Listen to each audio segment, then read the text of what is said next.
All right. Good evening, everyone. Good evening. We are going to start.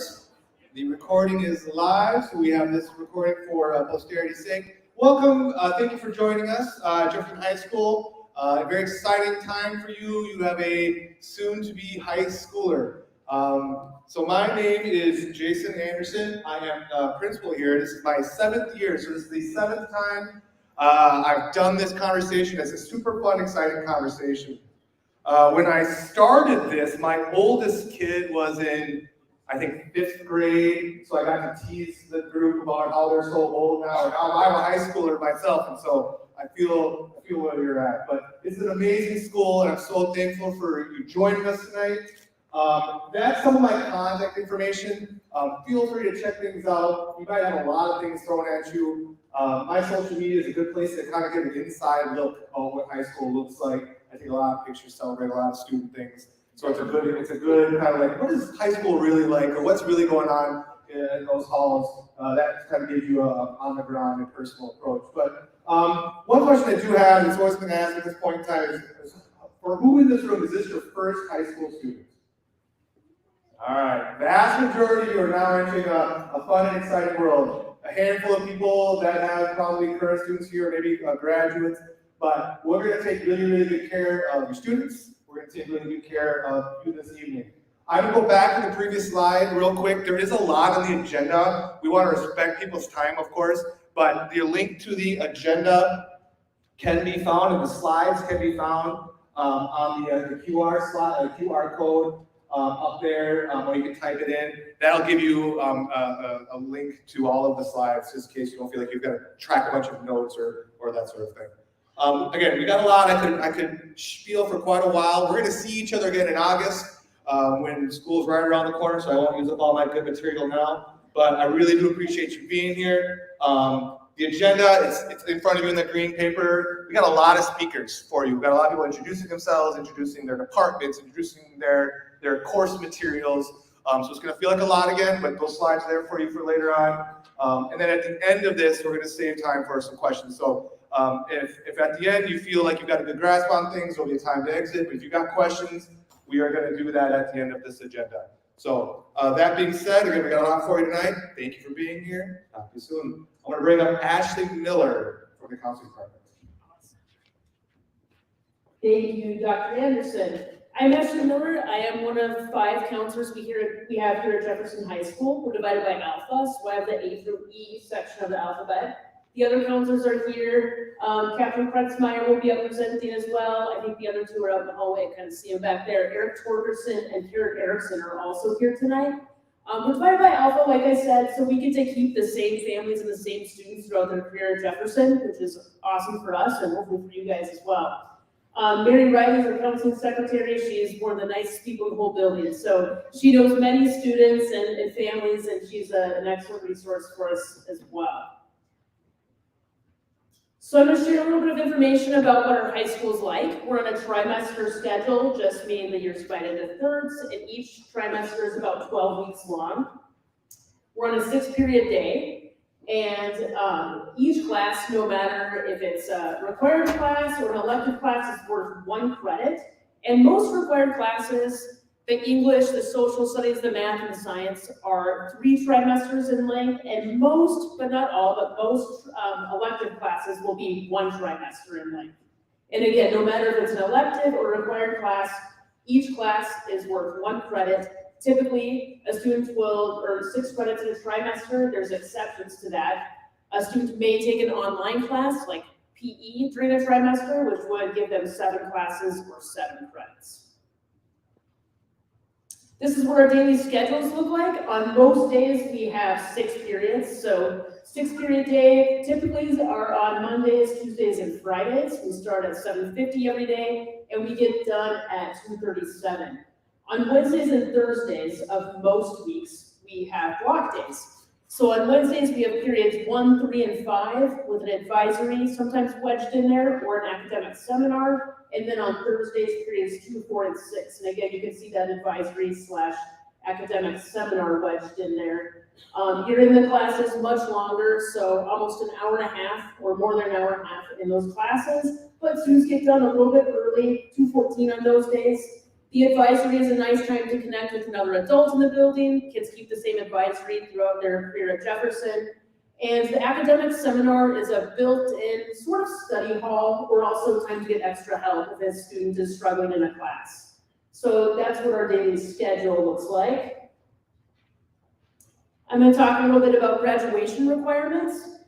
We really want to make sure you leave here knowing what your ninth grader needs for their ninth grade schedule, but I also just want to give you an overview of what credits we require to graduate. We require 65 credits. There's 72 possible if a student takes 6 classes every trimester for 4 years. That would give them 72, and we require 65. Students have to complete standardized tests that are listed there, and also need to complete a handful of personal growth plan activities, or PGP activities. And we will talk a little bit more about PGP here in a few minutes. This is a breakdown of all our required classes. So for language arts, we require 12 credits, 3 credits in 9th grade, again in 10th, 11th, and 12th, 3 credits or 3 trimesters. So a student will take language arts all 4 years, all 3 trimesters. Social studies is 11 credits, coming from social studies 9 in 9th grade. World history in 10th is also a full year class. US history, 3 credits or a full year. And then in senior year, 1 trimester of economics and 1 trimester of government. For math, we require 9 credits. The sequence is intermediate algebra, which is what most 9th graders will be taking, although that varies a little bit. Geometry would be next, also a full year class with 3 credits, and then Algebra 2 is our last required math in the sequence. Science, also 3 years or 9 credits. Earth and space science will be the required science class for your 9th grader next year. After that is biology in 10th grade, and then juniors have the option of taking either chemistry or physics to graduate. We also require 2 trimesters of PE, 1 in 9th grade, 1 in 10th grade. Health, which is taken in 10th grade typically. 2 credits of fine arts taken anytime throughout high school. Doesn't have to be in 9th grade, doesn't have to be in any certain grade at all, just sometime before your student graduates. 2 art classes and 1 STEM class. Anything beyond Algebra 2 would count for that STEM requirement. STEM is just an additional math, science, or engineering class. This is just another sort of different visual way of looking at the graduation requirements. We use this form a little bit in the counseling office.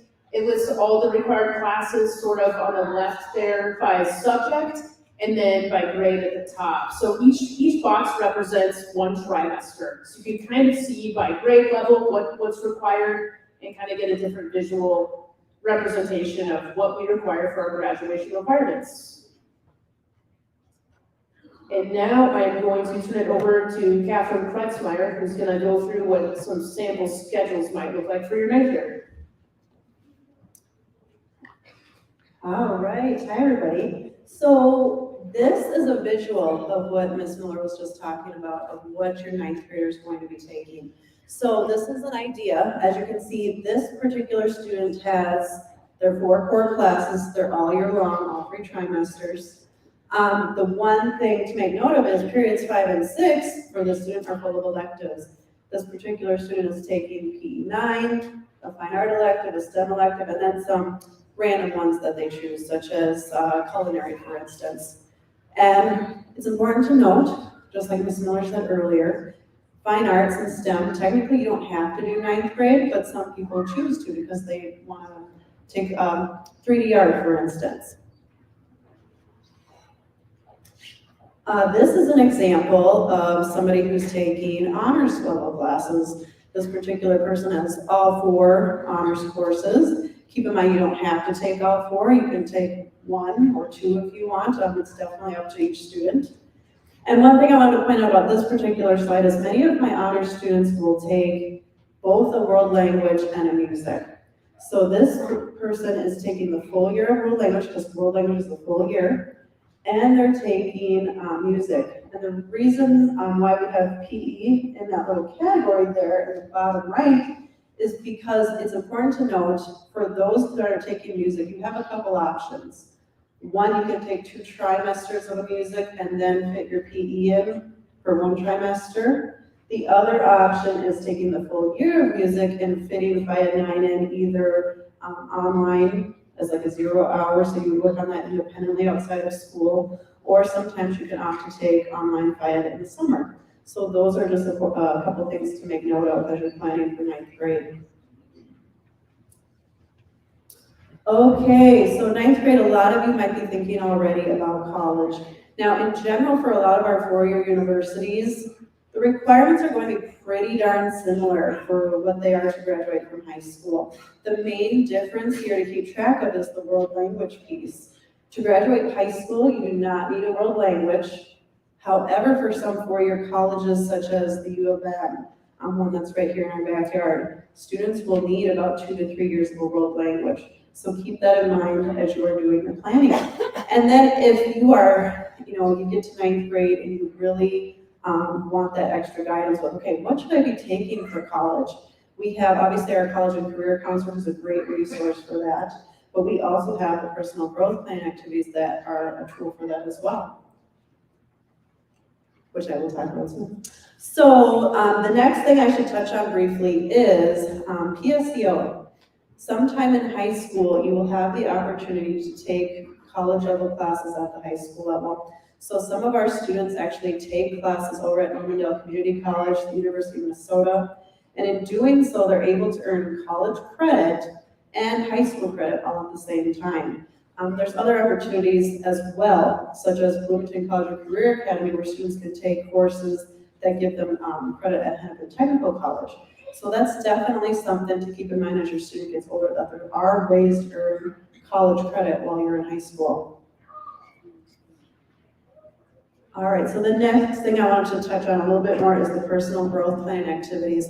Personal growth plan activities are a graduation requirement, but they're not designed to be cumbersome, they're designed to be helpful. Each year, students have about one activity a trimester to help them with figuring out what their path is for life after high school. So each trimester you might do like a career or personality inventory. You might learn how to earn college credit while in high school. You might learn different ways to pay for college. So it's all online through a Canvas course, which you can work on during your academic seminar or after school. The activities are really quick to go through. They don't take much time at all. And like I said, the intent is that they are a useful tool to help guide your student come up with whatever their plan might be for after high school. So I will play a little video to show you more. And if you have any more questions, you can, Sorry, I got it, yeah. And if you have any more questions about personal growth plan, our career and college counselor, Mrs. Waller, is the instructor for this course and can be a useful tool, useful resource for you as well.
talk about the different colleges. But we also have career speakers, which is something that I think is really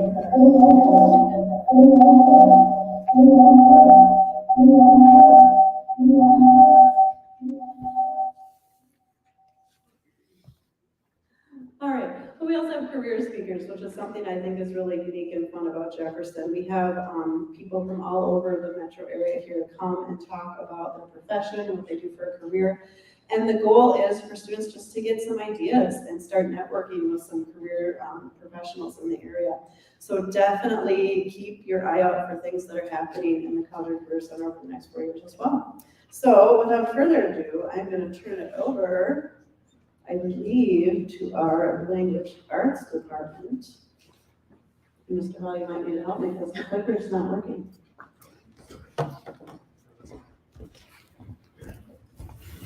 Hi, I'm Susan Bianchi, and I'm one of the department chairs for language arts. And I just want to talk a little bit about our offerings and what you can expect as you begin ninth grade. We have a couple of options for ninth grade English or language arts. And one is kind of the mainstream English, and then the other one is the honors English 9. And I think the biggest question that comes up is because there's a process that goes through honors to get into honors, and what do I do if my kid doesn't get into honors? Or what do I do if my student gets into all of the honors? Like, what do I do? And so I just want to advise, and you'll get a chance to talk about this more, is that being in either one of the in ninth grade classes, you can still take AP as you get older in 11th and 12th grade. That does not, if you're not in it, it does not preclude you from being in an AP class. So just know that up front, because I know sometimes parents get nervous that if I don't take all the options for honors that I might get trapped by something, but it really isn't like that. And so I would say to you for ninth grade that if your student likes to read, if they like to read, then that is a good, and you get your, you qualify for the honors, that's a good indication to stay in honors, because there's a lot more reading in the honors courses. And so sometimes parents want their students to be in an honors class, but the kid really doesn't, it's not their favorite, then I would not choose that option. So about ninth grade, English 9 is really a survey of English, and it kind of focuses on a lot of different genres of language arts and a survey of the elements of literature. So that's basically what ninth grade is. 10th grade is world literature, 11th grade is American literature, and 12th grade is more of a humanities. And then our AP offering in 11th grade, AP Lang and Comp is combined with American literature, so they learn the rhetoric, the principles of rhetoric in AP Lang and Comp, and then in AP 12, it's Lit and Comp, and they also have some offerings from humanities. It's a little bit combined. So that's basically the overview of the English, and your student will be taking, like they said earlier, all 4 years of English. And then we have a lot of electives that students really enjoy. So if you want to just take a look at that, it's kind of a lot of different offerings, from the happiness class to yearbook and even fantasy literature, which lots of students enjoy. So if you have any questions, I will help you out in the hall. And here comes Ryan Myron from math.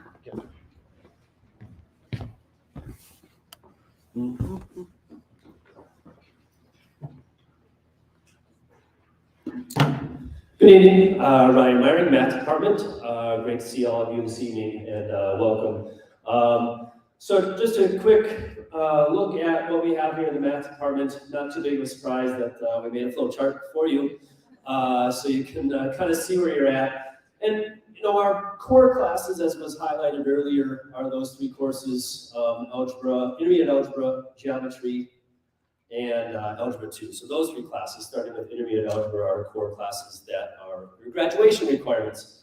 At the top there in bold, we have kind of just to help you see, you know, if you can figure out what class your student is currently in, what should they be taking next, right at the very top there. You can, you know, kind of see what the whole course sequence is going to be as you get all the way down to the right side, or off to the right side, with the AP Calc or Calculus. A lot of students do really enjoy taking our AP Stats course.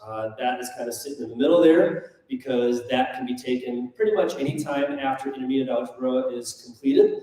and so it doesn't have a spot in the sequence. Many students do choose to take that after their Algebra 2 has been completed.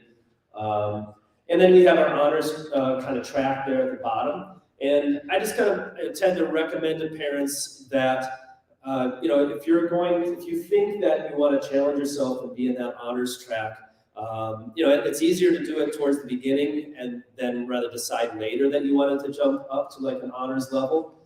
The math teachers and many teachers at Jefferson are very adept at being able to manage students kind of coming in and out of their classes. So if you find out that it's not quite the right fit for you, we'll make sure that we can find the right fit. So we always want students to challenge themselves and to do what they can to learn the most that they can.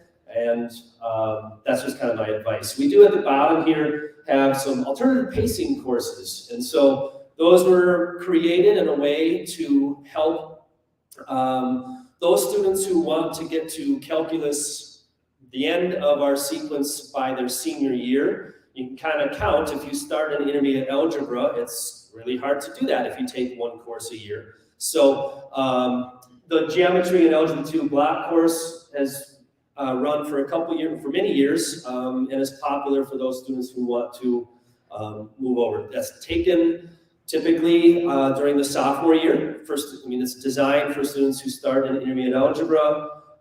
Then there's sophomore year that fits into the schedule, which isn't easy, but it's something that you can work toward.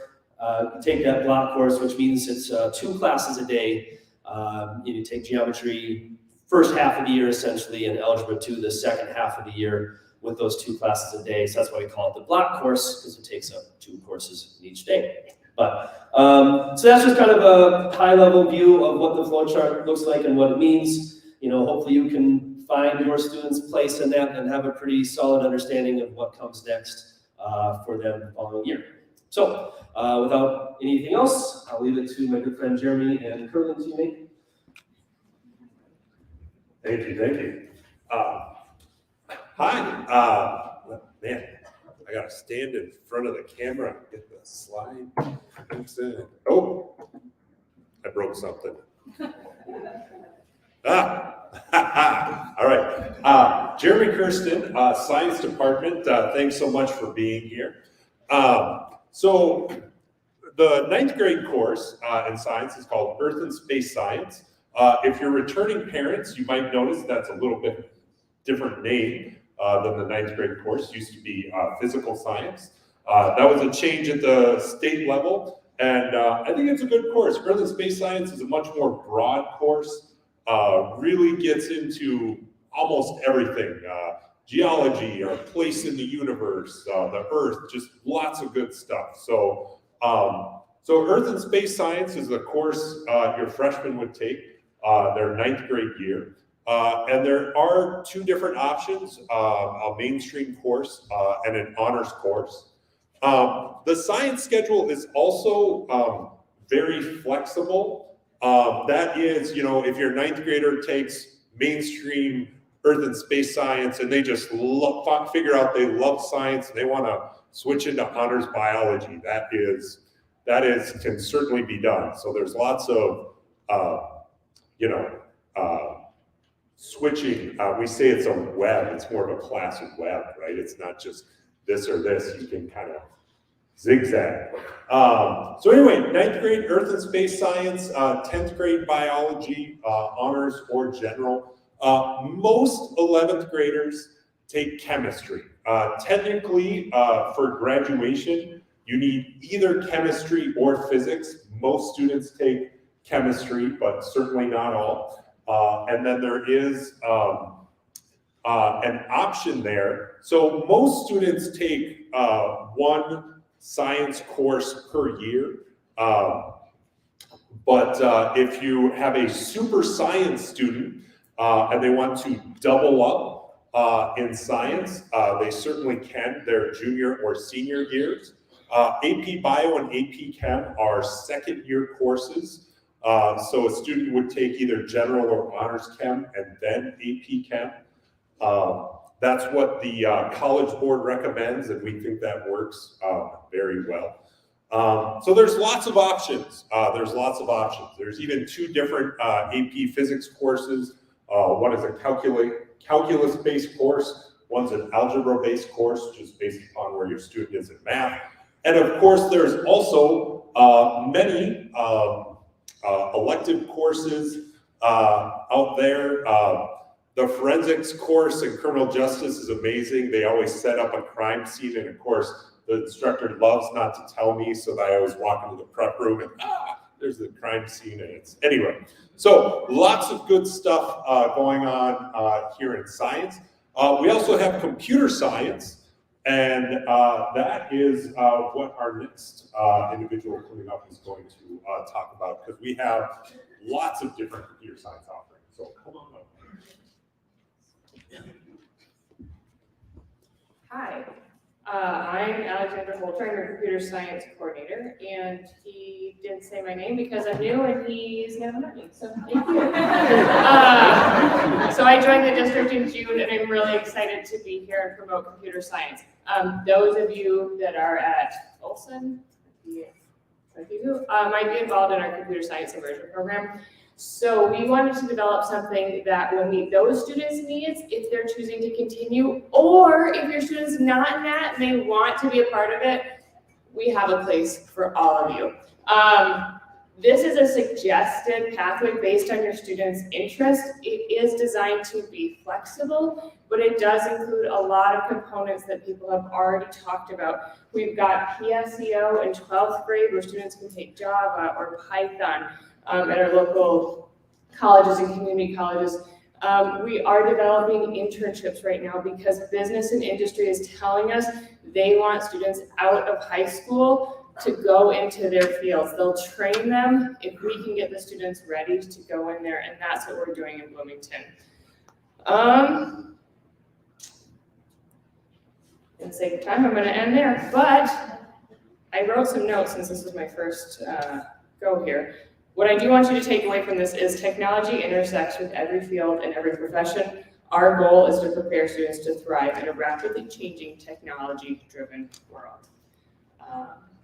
My contact information is on the green sheet. Feel free to reach out anytime, and I am passing it off to social studies. Hi, nice to meet you. Hi, I'm Heidi Simons from the Social Studies Department. Let me get ahead to the books. It's already just taken care of me.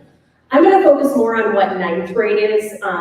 You can see our scope and sequence that is here. I know myself, I have a junior. You like to hear what the rest of their high school career is going to be, but I know the immediacy of what's next year, so I know sometimes it gets overwhelming to see everything.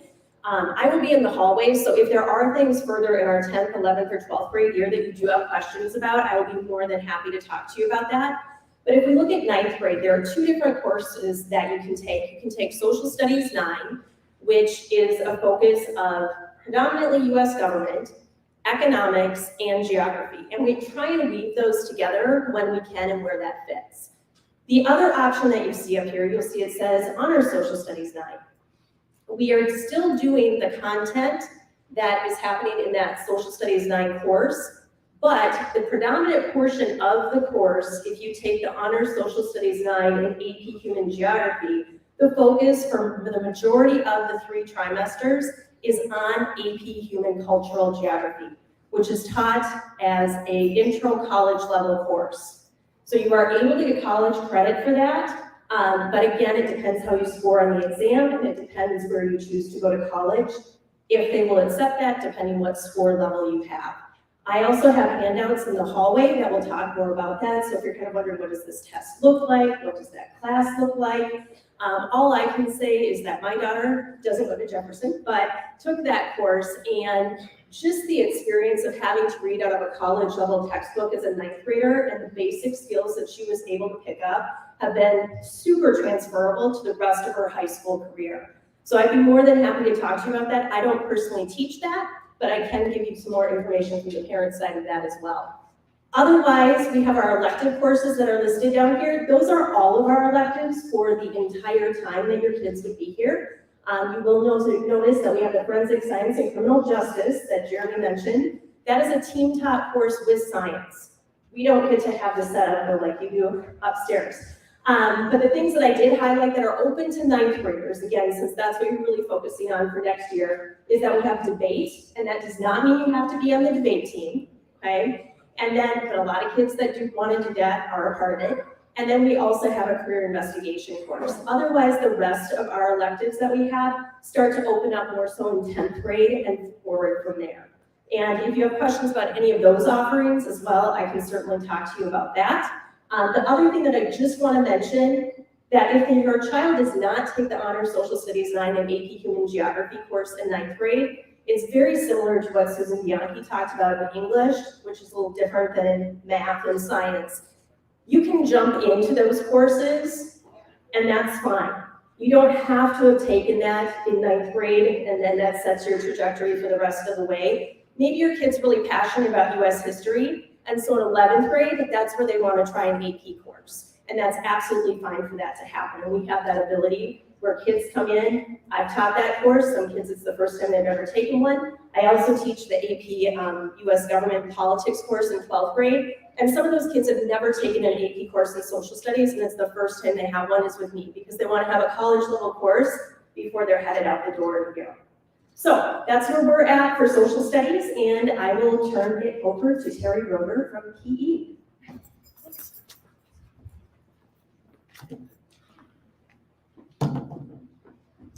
Hi, I am Terry Roeder in the Phi Ed Health Department here, and we have 3 required classes for graduation over the course of the 4 years. I'm going to hit mostly the PE 9 class and then some of our electives. We have 3 options for PE 9. With the 6th period day, it can get difficult to fit some classes in, especially if your student is taking music and foreign language. It can get a little bit challenging. But our 3 options are the traditional face-to-face class. A second option is taking a 7th class, which is an online class for Phi Ed during the school year. It's just 1 trimester long, and that's a way to get them into 7 classes instead of 6th period day. They just take this asynchronous class for Phi Ed. And then the third option, which is very popular and typically has a waiting list, is our summer online classes as well. We do offer the online for all of our Phi Ed 9, 10, and health. So all the requirements we also offer as online classes, which really helps in student schedules. We do have a variety of electives. Some students just need to have activity in their day on a daily basis, and it's really good for them to come down and be in the elective Phi Ed classes. Most of our electives are for 9 through 12 students. And popular ones for 9th graders are our team sport basketball, yoga, body shaping, our sports training classes, and weight training. And then some of the electives are just for 10th through 12th. So if you have questions more, especially with the online classes and fitting it in your schedule per se, I will be in the hallway. And I also have a QR code for all of our electives if you want to get that from me out in the hallway after this. And next, I'm going to go into art with Justin Hall. Hello, my name is Justin Hall. I'm one of 2 assistant principals here. I work primarily with students' last names A through K. Mariah Prignitz is our other assistant principal. She works with the second half of the alphabet. We support all of the students, but if you're wondering kind of how we break up the alphabet, I am here right now to pitch in for Ryan Peterson. He is our art teacher. I'm a former math teacher, so art is not really in my wheelhouse. There's no such thing as a curved line in my world, but I'm going to do my best. And luckily for me, it's pretty straightforward. Our art progression, there are 3 different options that you can take as an introductory level class. 2D art, so sketching, painting, a photography class, and a 3D art class, so sculpture and ceramics. If students want to continue on and do art classes, the progression would be to, if you did photo or 2D, to do a 2D art 2. And then you can move into an advanced class. Same thing with 3D art. You can progress from 3D art to 3D art 2 and into our advanced studio art. As you progress through that advanced studio art, there is an opportunity to do an AP level art class where students prepare a portfolio of their artwork and submit it with an opportunity to be able to earn college credits through that work. So that's our art progression. I'm going to pass it off to Eric Ressler, our business teacher.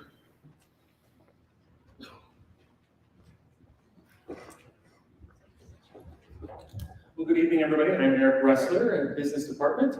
All of our electives here are entry level. It doesn't matter which order that you do them in. A lot of students, or a lot of,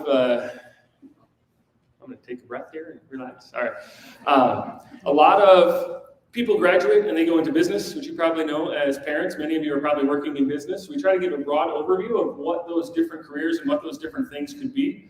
Those would be like the accounting, the business management, marketing, and then we've got a couple of higher level marketing with the advertising, promotion, and social media marketing. And then we have a few that are just kind of life skills type things.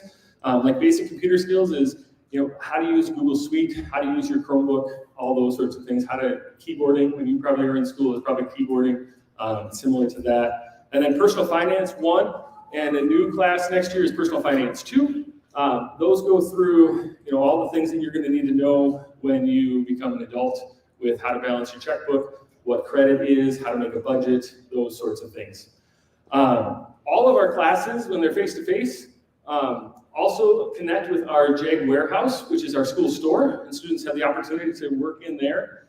Our DECA department our DECA club is the one that actually runs the school store and sets it up, and the students do all of the managing and advertising and all that sort of stuff. But we use the business ed students to help work in it and stuff each day too. And then as you get older, there's a couple career classes that you can take. There's a mentorship program and then a work seminar and work experience program.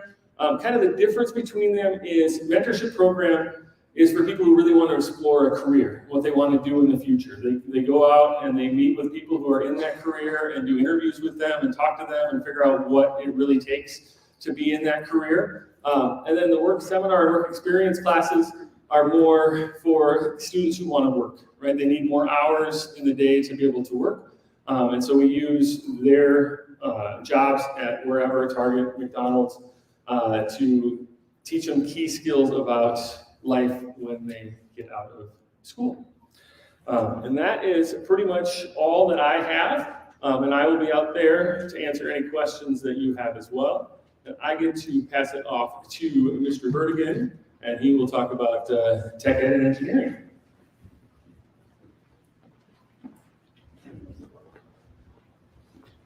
Hello, I'm Don Vertigan. For the engineering type classes, you can see them there, they're all listed there. We have some intro classes. It's listed on 1 trimester and 2 trimesters. So the 1 trimesters are ones just to kind of get your feet wet and see what type of engineering you may want to go into, or if it's robotics, we have a robotics class too. Then when you go into the intro engineering that says 2 trimesters, gets a little bit more involved, and there's you can see that PLTW up there, the Project Lead the Way. It's a national curriculum that we use, and the students have a chance for college credit with that. So there's a variety of those Project Lead the Way classes. And then in the bottom right there, where it's a little bit lighter, as they are here a little bit longer, they can pick some of the other types of engineering, if it's aerospace or civil or principles of engineering or whatever it may be. So there's quite a wide variety of engineering classes there for them to take a look at.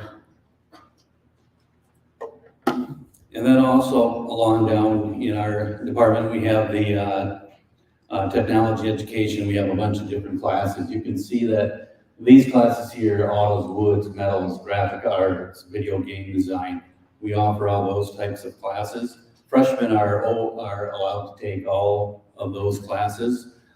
We also have advanced classes in those, and then those they can't take till their sophomore year. And then the last thing we have is we have driver's ed. It's the class to get your permit, to get your license. So it saves you a little bit of money too, because you You don't have to pay for the classroom portion of it here if you're taking it in the school day. So it is a required class, and if you have questions about that, I can answer any of them. I'll be out in the hall out there too. So that takes care of my part of it. So next is the fax department with Lindsay.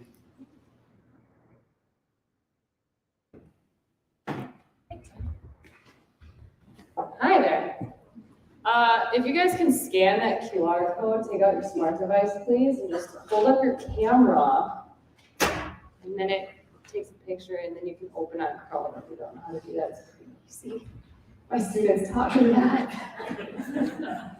All right, so I have this listed here, 9 through 12th grade offerings on this, but if you scan that, it breaks it up on this little slide for you.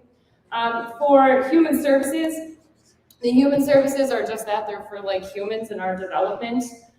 Your kids are kind of weird like that right now. Sorry kids, you know it's weird. It's middle school, it gets better, I promise. Okay, high school's better. It's more exciting. You guys are gonna start like finding your flow at the high school, figuring out kind of that career path. And that's kind of my goal with the child development. And intro to education kind of falls in there. And we have the prenatal and infancy, and then relationships and personal development, which is for juniors and seniors. That talks about all types of relationships throughout life. And who you are as a person in your relationships. So that was super fun for our upper level classes. Independent living can be taken, I think, in 10th grade as well. But I do recommend that for juniors and seniors once you guys start taking and getting jobs and having an income. That's a really good class to take. But with the human development, you're gonna learn about you as a person, who you can be as a parent, as a caregiver. And then we have some cooking classes. The chef skills in baking and pastry are for 10 through 12 because there's a couple things with that. In the hospitality and tourism area, so intro to hospitality falls in there too, but I have aligned college credit. So what that means is I have a couple community colleges, so like Hennepin Tech, Normandale, and there's a couple others that I align with, and if I teach their curriculum or like I meet their curriculum standards in my classes, then your student gets credit for that school if they go to that school. If they don't go to that school, let's say they go to Mankato instead, and they're not even going for cooking, they're not going to be a chef, they might go to Mankato and say, hey, I took this aligned college credit, can you do anything with this? And they might say, yeah, actually that aligns with one of our classes, so we'll give you that as an elective credit, so now you don't have to take your elective in college. So that's pretty cool. If you are interested or your kid is interested in being a teacher, that Intro to Education is a 2-trimester class here, but it is an enrolled class with Normandale. It's a concurrent enrollment class. So you have to take, or you can't take that until your junior or senior year. I do recommend taking one of the child development courses, the prenatal through infancy or the child development toddler through preschool one, just to kind of prepare for some of the psychology, the child psychology and development there. And I'd also like to point out with the prenatal through infancy class that if your kid or you are personally, as the students, are interested in going into human biology, nursing, anything like that, and you're interested in working with children or with pregnant women, that's a really awesome class because I totally geek out and teach the human biology part of that class. And also the 2 child development classes have that aligned college credit as well. I will be in the hallway, so if you have questions, I can help you kind of navigate this a little bit. But so this kind of breaks it up again by grade, and if you do the scanned QR code, that breaks it up by area of what your student might be interested in learning about. And off to Mr. Levine. Hi everybody, good evening. My name is Jeff Levine, and here we go. And I'm going to be speaking on behalf of our music program here. So we have 2 different types of music classes that I'm excited to talk to you about. Oh, thank you. Too far. Here we go. Thank you. All right. So I'm excited to talk to you about our music program here. we have two different types of music courses that we offer. We have our traditional ensemble courses, which I'll talk about first, and then I'll talk about our single tri electives that we also offer. So first of all, we have your traditional band, orchestra, and choir. We have 4 different levels of band, 3 different levels of choir, and 2 different levels of orchestra. And so for any of our middle school students that are currently singing or playing a band or orchestra instrument, we strongly encourage you to keep singing and keep playing and come check it out here at the high school level. A slight difference from middle school to high school, or I guess probably more than slight, is whereas middle school rehearses every other day, at high school we rehearse every day. And so we have an opportunity to see improvement faster, and especially over the course of a year, and in many cases over the course of multiple years. It's incredible how much improvement students can make. So that's the first thing. Also, students that have prior experience, of course, singing and also with playing will be a part of our music program. But even if you have no prior experience and you're interested in picking up an instrument or singing for the first time, you're absolutely encouraged and welcome to do so. So all of our music courses fulfill fine arts requirements, and earlier there are 2 fine arts requirements in order to graduate. However, you can have more than that. We have a number of students that are in our band and orchestra and choir for all 4 years of their high school, so they pick up much more than 2 credits. So 2 is the minimum in order to graduate, but you can have more than that, no problem. Okay, so moving on to the next, let's see. Our ensembles are a minimum of 2 trimesters in length. However, we strongly encourage students to sign up for a full year because we think that gives them the full experience of being a part of one of our high school ensembles. And I think there's always been the question of, is it possible to fit music into the schedule? And as Ms. Krutzmeyer and Ms. Roeder said before, absolutely. So with the health and online option for either summer or even online, that takes a little pressure off of fitting that in. And also, for students that are interested in doing world language and music, then that offers a little flexibility too. So that's definitely a possibility. For students that are auditioning for our upper level groups, and we do for our top level ensembles for band, orchestra, and choir, all of our groups are open to students in 9th through 12th, but for those upper level groups, there is an audition just to make sure that students have the skill level and the musical knowledge to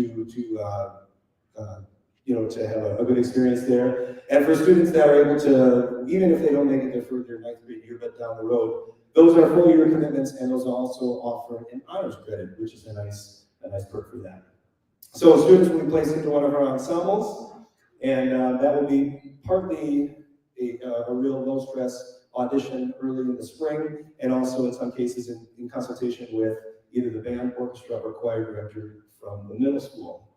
So as far as registration goes, all you simply need to do is put down band A, B, and C, or orchestra ABC, or choir ABC, and then we place students into the appropriate ensemble. So that, I think, is, in a nutshell, about our ensemble classes, and I'm probably forgetting something, and if you have other questions about our ensembles, I'll be out in the hall afterwards, happy to answer any questions that you have. Let's talk about our single tri music options. So we offer 3 levels of guitar tech, short for guitar techniques.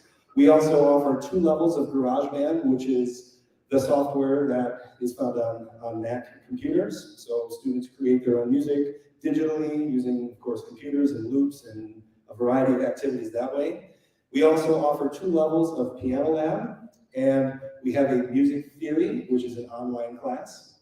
And next year, we have a new course that we are offering called Instrumental Music Techniques, and that's for students that either have no prior instrumental background, or maybe they put their instrument down for a couple years, maybe when it was a challenging situation during distance learning or whatnot, and are interested in picking that instrument back up again and getting back going on it. So we definitely have options. All of those are 1 credit classes. They're all 1 trimester classes too. So lots of opportunities to participate in music. That's my spiel for now. I'm going to turn it over to Ashley Schmaltz for world language. And if you have any questions about any of our music offerings, look forward to chatting with you out in the hall. Thank you. Wrong way.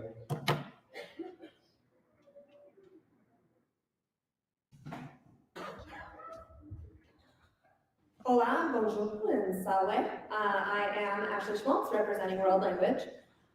So I'm just here to talk to you about some of our world language offerings that we have here at Jefferson. We have Spanish, French, and Latin, and an online Japanese option, but we offer Spanish, French, and Latin in person. We also have a couple new classes that we were excited to offer. We have Honors Spanish 1-2 and Honors French 1-2. These are really exciting classes because they cover all of the material you need for French and Spanish in levels 1 and 2 in the 9th grade year, allowing students to take Spanish or French 3 by their sophomore year. This is important because then it helps those students attain that AP level of Spanish or French. And many of our students who attain that AP level also are then able to attain the biliteracy seal, which goes on your transcript and can help you get some college credit at some different state colleges in Minnesota. We also have Latin 1 through 4. The Latin 4 class does cover everything you would need to take the Latin AT Latin exam. Many colleges recommend at least 2 years of consecutive years of a world language in the same language. The more competitive the college, often the more language they like to see. So being able to offer all these levels is really exciting for you and for your student. We also offer level 1 for Spanish 1 and French 1 as well. You can start in any of the level 1 languages that are offered.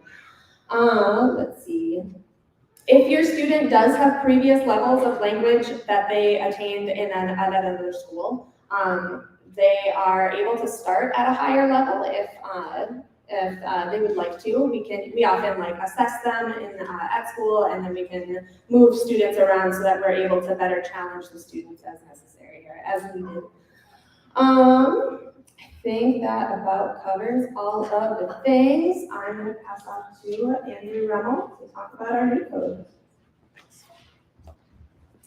I'm Andrew. I work with the New Code Academy, the online program here in Bloomington. Jefferson has had online classes for around 6 years. And with the pandemic, those classes turned into New Code Academy. So we now have some full-time online students, but the majority of our students are at Jefferson and Kennedy, and they're students who are taking 1 or 2 online classes as part of their day. So some of our online classes, I'll skip ahead. Some of our online classes are scheduled in that 0 hour, which you've heard mentioned a few times, and that means there isn't a time when they're meeting with the teacher, and then some of our online classes are scheduled during the day, and in those classes, they meet online with the teacher of that course. We know that online learning continues to expand in K-12 and also post-secondary, so it's a great opportunity for students to develop the skills that they need to learn in that format. We'll be out in the hall to answer any questions around the courses that are offered through New Code Academy. Thank you. Justin Hall.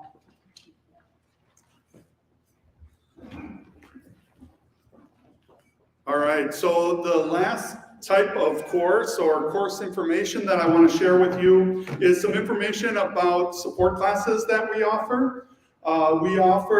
These classes are co-taught. They're either taught by 2 teachers that are content teachers or taught by a content teacher and a special education teacher. So it's an opportunity for students to get additional instruction and accommodations if they need that. To just help them. We know 9th grade is an important time to get started on the right foot, and so wanting to be able to provide that additional instruction. Students with IEPs, they will work with their case managers to register for those co-taught classes. Otherwise, general education students will be placed into those classes during the summer, so you'll register for your normal core class. And then we'll review test scores, grades, recommendations and make those determinations in the summer. Dave Beatty is our student services department lead, and he will be out in the hall to answer questions if you have more specific questions about certain courses or certain programs. So I appreciate you hanging in there with us. I know there's a lot being thrown at you. A couple resources that we have. First of all, this slideshow is available with the QR code on your agenda. The links in here are live. One place where we house all of our resources is on our registration website.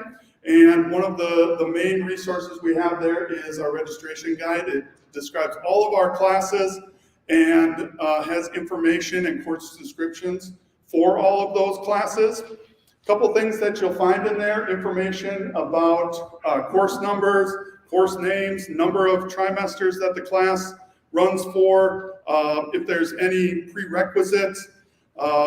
And so just a lot of information that's in there. You'll see some symbols, courses that fulfill STEM requirements, fine arts. So this is kind of what it looks like, and you can see the course numbers listed there, the name listed there, some of those symbols that I talked about. These are both classes that are open to all 4 grade levels and have no prerequisites. But, some of our art classes that are advanced level, you have to take the intro class before you take the advanced class. So just be aware that all of that information is in there.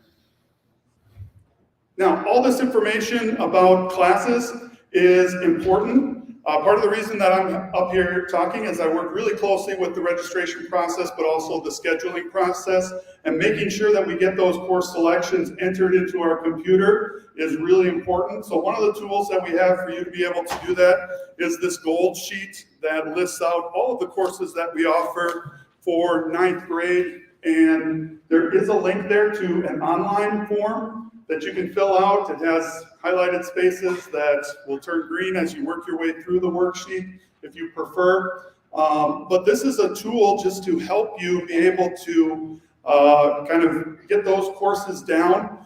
Students that are in Bloomington Public Schools, our counselors are going to be coming back and registering students, helping them enter their courses into Infinite Campus on January 26th and 27th. If you're coming to us from outside of Bloomington Public Schools, this form is available. You can take this yellow form and submit that to our counseling office with the information on it. So when students go to register, and parents, if you have Infinite Campus access, you can go in and enter courses with your student if you'd like. If you go to the BPS login page, go to the Infinite Campus portal link, and when you get in there, if you look on the left-hand side, there's a tab called Academic Planner.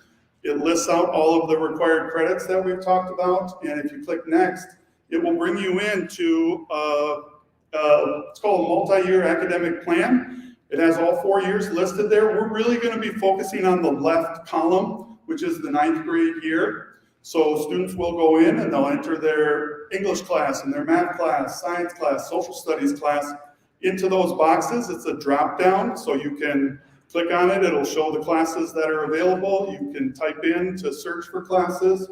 Once you've entered those core classes, make sure, with the math class, like Mr. Myron talked about, the different options are there. Talk with your current math teacher if you have questions about that, and they can help give you some advice there. Ms. Roeder talked about the Phi-Ed options, so you'll go in and select that.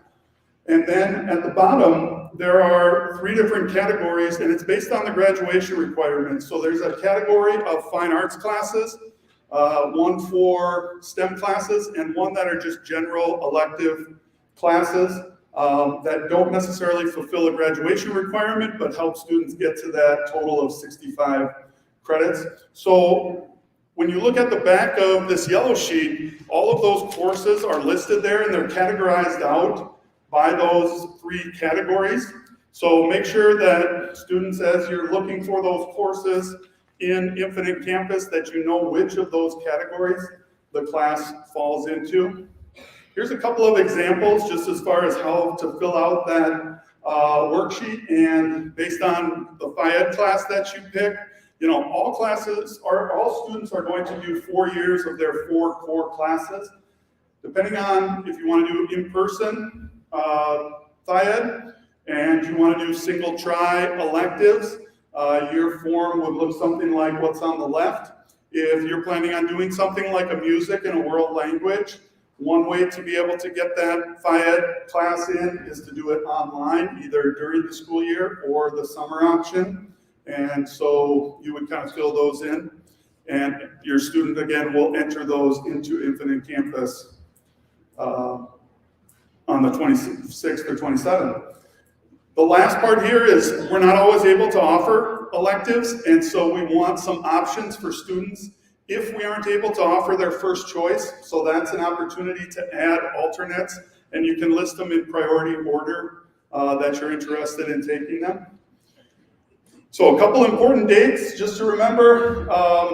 You can see as far as middle schools when when counselors are going to be coming back to help enter those courses into Infinite Campus. On January 19th, our case managers here at Jefferson are going to be working with case managers at our middle schools to make sure students with IEPs are going to get registered for their classes. Again, our registration website is a great resource, has all of the information, including this presentation and the video that we're doing right now, available if you want to go back and look at things. And then on the back of the green sheet, there is a list of all of our department leads. And again, those department leads are going to be available out in the hallway here. So feel free to reach out to them, ask questions. They're more than happy to help. So we are going to take a short break. Thank you so much for hanging in there. Like I said, department leads are going to be available in the hallway, and we're going to come back in about 5 minutes. Lisa Kiner is our gifted and talented coordinator, and she's going to talk a little bit more about some of the honors and AP level classes. And after that, we will have an opportunity to answer some questions. So if you're interested in learning more about the gifted and talented options that we offer, you can take a little break, stretch, and in about 5 minutes, Ms. Kiner will begin that portion of our presentation. Thank you very much for being here. Feel free to check in with the department leads in the hallway.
All right, everyone, we are going to get started with our presentation on some information about our Honors AP and Dimensions Academy courses.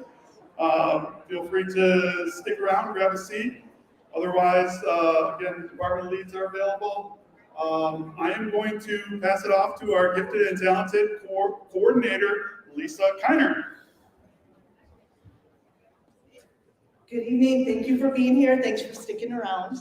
I'd like to take a little bit of time to talk about 3 opportunities we have for students who have a passion or a deeper interest in one or more of their subjects. If your student comes home and says, oh, we're reading this awesome book in language arts, let me tell you about it. Or your student is drawing pictures or illustrating a story that they read just because they feel like it. If you find them doing math in the car when you're driving, or they're reading every sign to you, or drawing in ways that you can't picture, that might be a student who has a passion for a particular discipline, a particular topic, a particular way of thinking. So again, we have 3 ways that we can offer services for students with those passions. One would be our honors courses in our honors program. All of our core subjects have an honors option. If you look at your registration form, you'll see.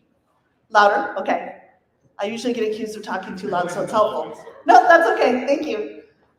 You will see on the registration form that a mainstream class and an honors class are offered for most of our subjects. Students can choose to enter an honors class because they have that extra interest. If you're a student who's already in an honors class, I strongly think you should consider continuing in that class. If you are in a current mainstream language arts, science, math class, but are looking for a little more challenge, honors is a great way to go about testing those skills. Our honors courses are different from regular courses in that there's more rigor, so a little more difficulty. The pace is faster. The depth of discussion or the depth of the learning, maybe taking it one step further with a math concept. The complexity of the class, all of those things are a little more variable with our honors courses. The materials are generally written at a 12th grade level. Honors students typically are ahead of their mainstream peers in those abilities. Honors courses, however, are at high school level, so those grades are not weighted. A student doesn't get extra points on their GPA for taking honors, as they do with some of our other courses. So an honors class is a great option, again, for students who've already been doing honors or find that they have some stronger interest in a particular discipline. Honors courses available, English 9 and 10. Typically, our honors students after 9 and 10 would consider AP courses if they found themselves successful in those. Social studies, for 9th graders, that is the only opportunity for 9th grade year to take an AP course, and that counts towards honors. Science, honors earth and space, honors biology the next year, and then in mathematics, geometry, algebra 2, and honors pre-calculus.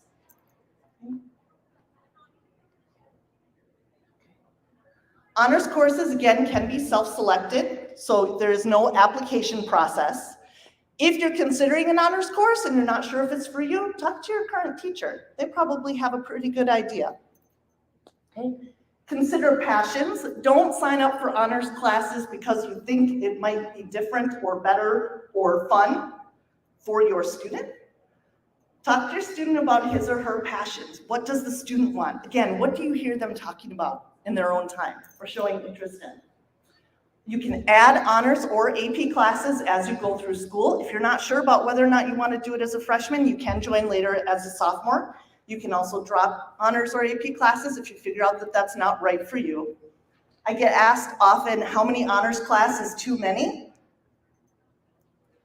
A lot of students going beyond 3 is quite a bit. If you're unsure, start with 2. But again, look for those passions. Where is that interest? AP is different from honors in a couple ways. AP courses are designed by the College Board. Those courses do have weighted grades because they are written at college level. So AP courses are for students who are ready for the rigor of college level academics.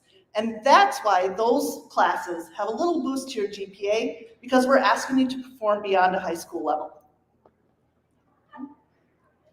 With AP courses, there is a test in the spring at the end of the year. Those are scored between a 1 and a 5. Typically, a 3, 4, or 5 is considered eligible for earning college credit. Now, whether or not a student gets college credit when they start at a particular institution is up to that individual school.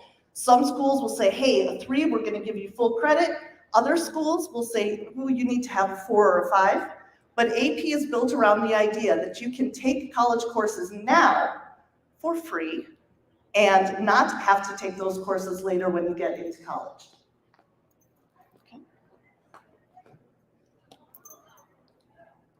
Okay. And if you take a look, these are some of our AP courses offered. Again, for freshmen, the only offering of AP is AP Human Geography. But as you progress through school, you can add more and decide how many are right for you, again, where your passions and your interests are. It is not possible to take every single one of these as a regular student.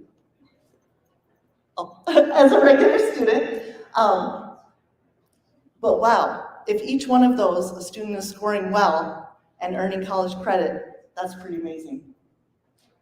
If you take a look at how Jefferson is typically done with our AP classes, AP gives scholarly determinations. So an AP scholar has scored a 3 or higher on 3 or more tests. Okay, we've done well. AP scholars with honors and AP scholars with distinction.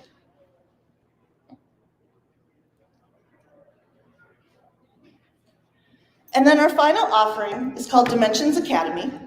You probably have heard about it or gotten a mailing from us recently. We've had some online meetings.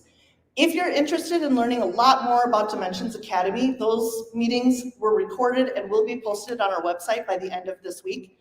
They're not quite yet. If you are interested in this program, the application deadline is January 20th. I'll tell you a little more about it in a minute. And then the pre-ACT test is given for students who are interested in this program. And the pre-ACT test is created for 8th and 9th graders to determine if their brain is ready for the type of rigor we're asking for them to do when they join a DA class. Some of our DA classes are 2 AP courses put together into one. So for example, a freshman in our humanities program, their geography class would be AP Human Geography and AP Comparative Politics put together.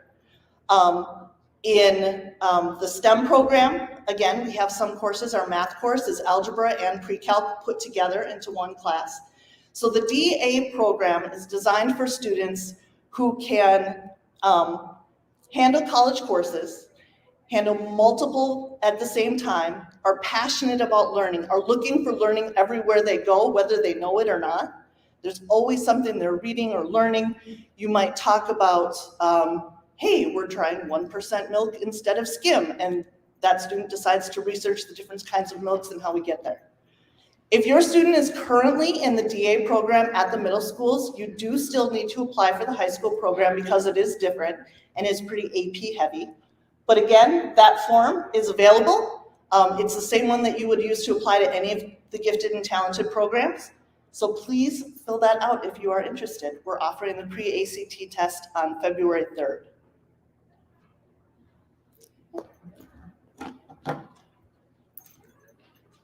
And the last thing, and then we'll head to questions. Jefferson offers an honors diploma, which is pretty cool. It is designed for students who want to participate in a comprehensive 4-year program where in the end, they can get an honors diploma or a denotation. It's like a cool, right, at the end? Okay. It covers a wide variety of topics. It takes careful thought through registration to make sure that you're taking all of the required courses. Students in honors programs in the DA program can achieve an honors diploma. And again, you are welcome to take a look at what some of those requirements are. There are forms that you can start to fill out, and then eventually at your senior year, turn that into me to take a look at whether you've achieved an honors diploma, and those will be available for you right away in the fall. Thank you. Thank you. All right. So a lot tonight, as been said a couple times. We're now at the end of our meeting. This is time for questions and answers. I would say that we're going to meet again in August, as I said before. So that August meeting is going to spend a lot of time on the transition to high school, what high school is going to look like and feel like for your students. So tonight's really focused on registration, but happy to take questions on this topic or other items before. Mr. Hall is going to walk around with the microphone. Again, the general guidance I give for questions is something that feels like it could apply to a wide variety of people. If it's super specific on something really like your students' strengths or backgrounds, something that's really specific to your kid, I would encourage you to ask a counselor or one of us individually at that stage. But that being said, the floor is now open. I will scan the room and Mr. Hall will come up. Got our first taker over here, Mr. Hall. All right. If our child is from, as you said, outside PPS, what are the deadlines for registering, and you just show up with a piece of paper at the school? Or? Sean? Yeah, so our enrollment is ongoing, so there isn't necessarily a deadline. We do staffing starting in March. So, if we're talking about like a deadline to make sure that we have that information, so as we're identifying which classes are going to run and things like that, the end of February is a good line to draw. So the worksheet that you have there, as far as selecting courses, you can either scan it and email it to Heidi Berneski. Her name is on the back of the green sheet. She's our scheduling secretary. Or if you want to just drop it off here at school, that would be an option as well. So people, as you can see, if you feel you're good, obviously you're free to go. One more thing I will say is that you can also always call our counseling secretary, Mary Riley, if you would like to come in and meet with your student's counselor. They're happy to do that, talk through different course options and things like that as well. Absolutely. I just have one quick question. So, could you speak a little bit and just compare PSEO to Dimensions Academy? Is it sort of like Dimensions Academy is the same equivalent? Is it a college level course already? Sure. So Dimensions Academy is a college level program for again 9th and 10th graders. PSEO is typically not accessible to 9th graders. It is not really accessible to 10th graders at all. So not really at all 9th grade. 10th grade, just a small number of kids qualify for PSEO. So that's for Dimensions is usually 9th and 10th grade. So that's the sort of that distinction. Overall, fewer and fewer kids go down the PSEO route than it used to be. It used to be the students who are really high performing or really they want college as soon as they can. Used to do PSEO at Normandale or what have you. That's moved away a little bit to things like Dimensions Academy and really like our AP programs. Our AP programs actually track better to university level than Normandale's introductory stuff. A lot of kids still do PSEO here and there, but it's not as common as it quite used to be. But those are really counselor, my kid, let's look at our transcript, what fits best for my track. Yeah, one difference also, just the credits that students earn, we have a lot of students that earn credits at Normandale. Those will typically transfer to MnSCU schools. Transferring those credits to outside of Minnesota to other places is more difficult. AP classes are classes that are a national program, so transferring those credits based on test scores. That's a good point. Good point. This is a question about those combined 1 and 2, language 1 and 2 classes where you get 2 years and 1 in the first year. And I saw that some colleges prefer, 2 years a language. So do these combined courses that take 1 and 2 into 1 year count as 2 years in the eyes of the colleges? What's I that? would probably say that for students that are interested in doing that double class, the main reason for doing that is really a desire to get through the AP level class. If a student is just looking to do 1 and 2, I wouldn't recommend doing them in the same year. It's really for somebody who's motivated and wants to continue on and wants to get to that AP level at the end. Okay. I would say though, technically, it would probably suffice because it'll list on the transcript, both 1 and 2, Spanish 1 and 2. Can you tell us maybe about the process if the student does need to adjust their schedule, if they're starting in honors, and kind of, is there a timeline of how that works? And is it a point where it's too late for them to adjust? Yeah, so overall, we do schedule changes up until the trimester begins, and our schedule change for after the trimester begins is only 2 days. However, level change, we do make exceptions to. So if a kid gets in 2 weeks in, this is way over my head. Meet with the counselor, we make those changes throughout the trimester. Obviously, like anything, the sooner that, the better, but it does happen. And similar to like, this is too easy, I need more of a challenge. So level changes would be an exception to that 2-day rule. Back to PSEO, do you also work at the U or just? Yeah, there is some students do the University of Minnesota, mostly I think for the math program, but Normandale is by far the biggest chunk, but yes, there is some students that access the U.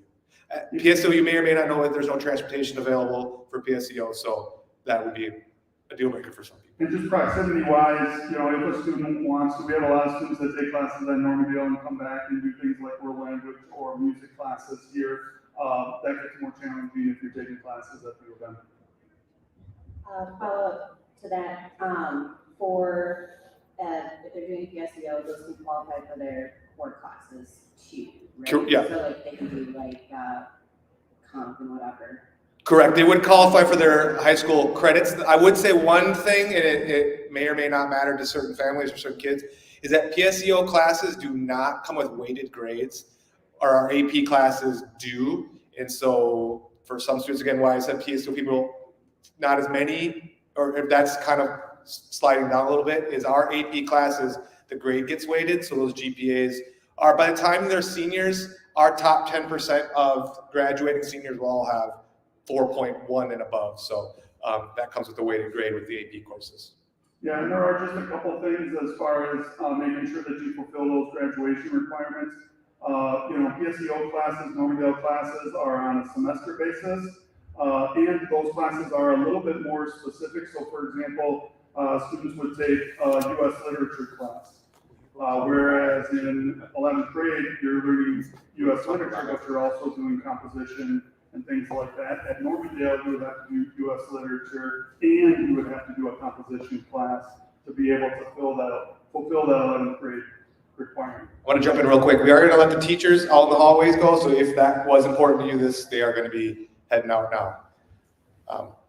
Any other questions? Again, happy to, okay, we're sort of dwindling. I think we're at the point where if you got a question for any of us, just come find Mr. Hall or myself. But again, thank you. Have a great night.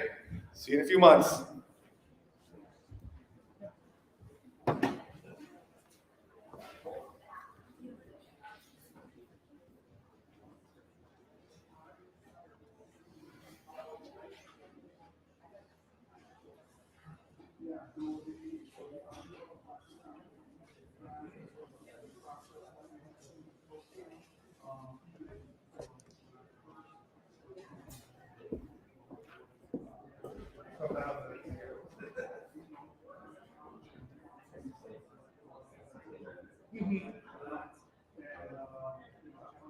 Okay. Yeah. And that is the kind of what we're seeing more. They just want to get away from it a little bit more. That's not common.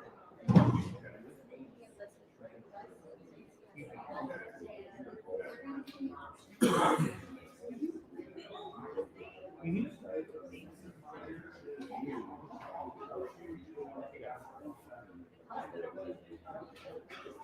And what we've seen in the last couple of years, our kids that go to the Ivy League or the league, like even master's or club school, they very few of them take any or a lot. But what you said before, like pissing you away for a little bit, that's understanding. That's not uncommon. Absolutely. Looking at the marine biology courses, now, they offer only during certain spots, so I'm not sure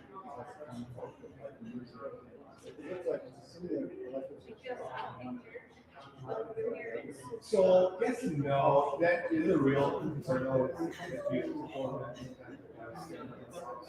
when we build all of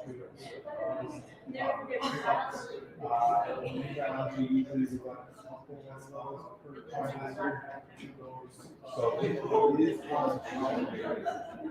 so it might be it's possible that is people are going to get that. so there might be some others that require. And you might not even know until. So is biology after?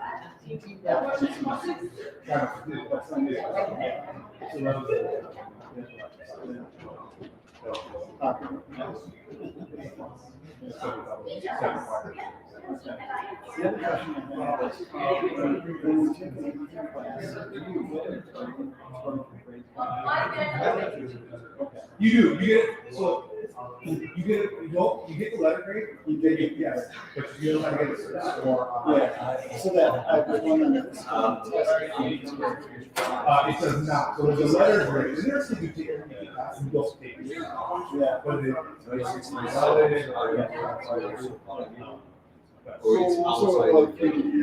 it. So, for example, maybe you got a little grade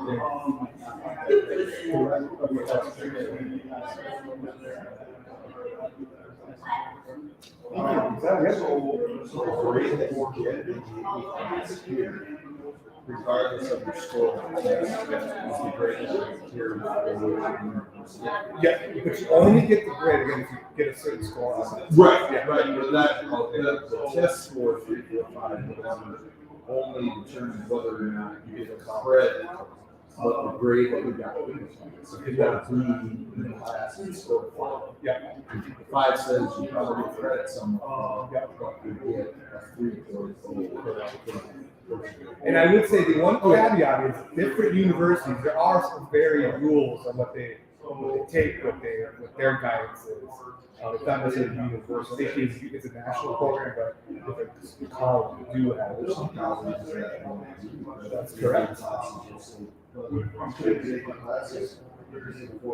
basically, So they're different thresholds. For example, you like Madison, you still at the highest level of local college. They're getting much more strict and much more.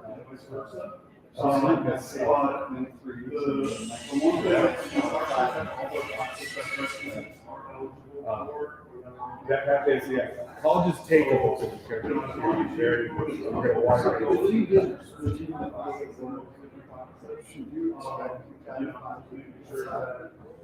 even the tests, we see data trends where 4 or 5 is really hard.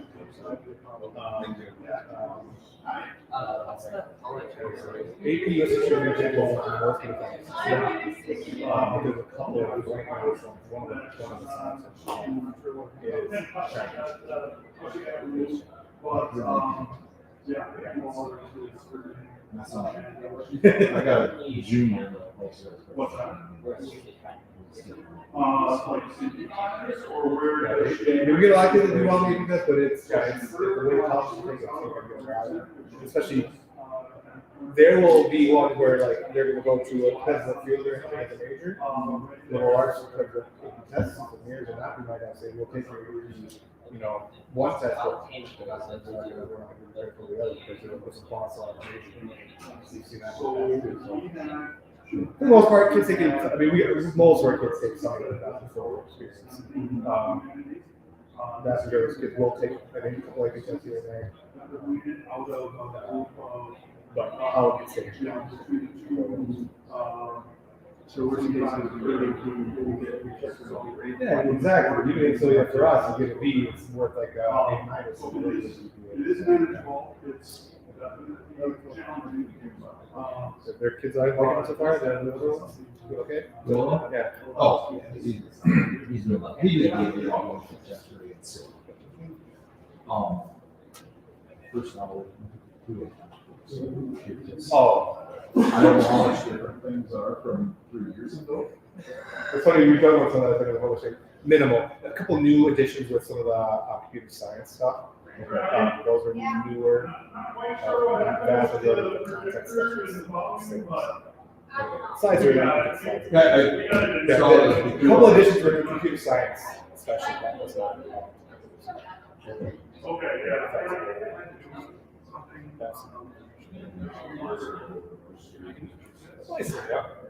You're fresh. You don't gotta cite your major. You college. Seriously. You still have to say something. We don't even say. I won't. Yeah, we don't even say what do you want to do for a job. We say let's do first. Let people. Let's change it. Change it.